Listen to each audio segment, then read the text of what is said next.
মা কি হয়েছে? বাবাকে সব যে পাতের মধ্যেই দিয়ে দিয়েছো।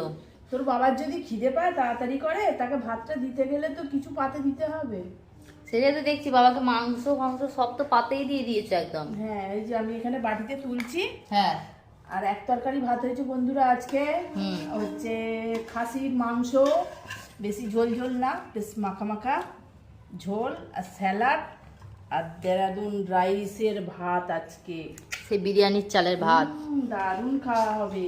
আর খাসির মাংসটা আজকে গুঁড়ো লঙ্কা দিয়ে বেশ কালারটাও ভালো লাগছে।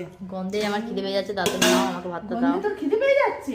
অবশ্যই, যখন হচ্ছিল তখনই আমার খিদে পেয়ে যাচ্ছিল। বাবারে, হাঁড়ির ভেতরে হচ্ছিল, তুই কি করে গন্ধ পেলি? গন্ধ ঠিক পাওয়া যাচ্ছিল, বলো বাবা। পাওয়া যাচ্ছিল।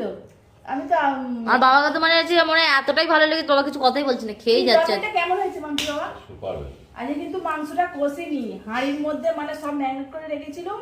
হাঁড়ির মধ্যে দিয়ে আটা দিয়ে মুখ বন্ধ করে কাঁচি চাপা দিয়ে 30 মিনিট বসিয়ে রেখেছিলাম দারুণ হয়েছে। লো ফ্লেমে।